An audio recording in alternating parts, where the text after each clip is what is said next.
Well, here's what's new out of the models that I just saw come in. The models have trended just a smidge warmer. That means I really don't expect impacts outside of the higher elevations of the mountains. 3,500 feet and above is where I'll find high impacts. Now, could the roads be slushy in the lower elevations of the mountains? Absolutely. You need to exercise caution.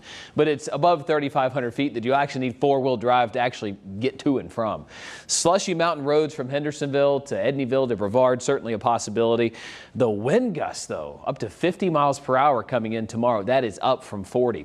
Let me show you satellite and radar. Most of the rain south of us and will be so until about tomorrow afternoon. We're at 56 in Greenville, 48 in Asheville. It is a mild night and will cool down a little bit. We'll drop down to near 50 degrees, and that's where we start tomorrow. But notice from 50 to a whopping 52, we warm 2 degrees all day tomorrow.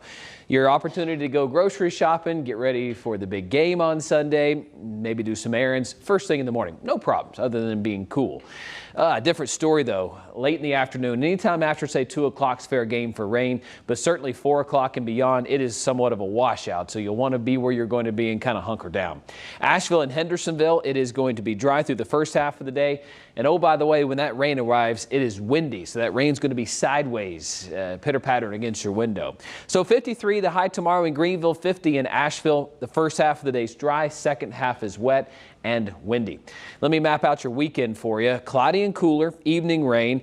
Sunday's the first half of the day, dry the second half, and snowflakes will be mixed in with that rain early in the morning. Let me show you the latest computer model. Brand new, you're seeing it first right here, just finished crunching. We do have some rain that'll show up earlier in the day here or there. Spotty shower, all that you can really account for. But 2 o'clock and on is when some more scattered rain moves in. By 4 or 5 o'clock, it's heavy downpours, and it will be raining off and on like that all night long. That rain will be consistent in the mountains. Let me pause it here at 3:30 in the morning. Notice much of the mountains and the upstate still dealing with rain other than a changeover to some wet snow in the higher elevations of the mountains. This is really only a snow or a rain event. The air above us is 32 degrees all the way down to about 100 feet above our heads. So as that snow falls, it melts and falls as rain. But should you get some heavier downpours, that brings that cold air down just a little bit and allows those snowflakes to survive its trip to the earth. So 9 o'clock in the morning, this is showing we could have some snowflakes mixed in. Normally the pink means ice, not in this case. It's showing back to me wet snowflakes. Now, what that'll do is possibly cling to a tree, a bush, maybe the grass, but it'll melt upon contact of concrete, the roads.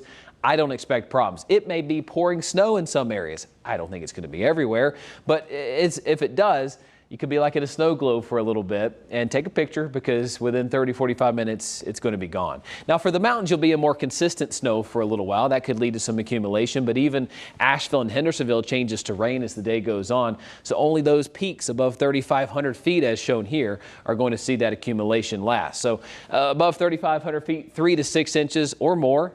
Snow in Asheville and Hendersonville, maybe an inch, but it's mixed with rain and likely won't cause road problems.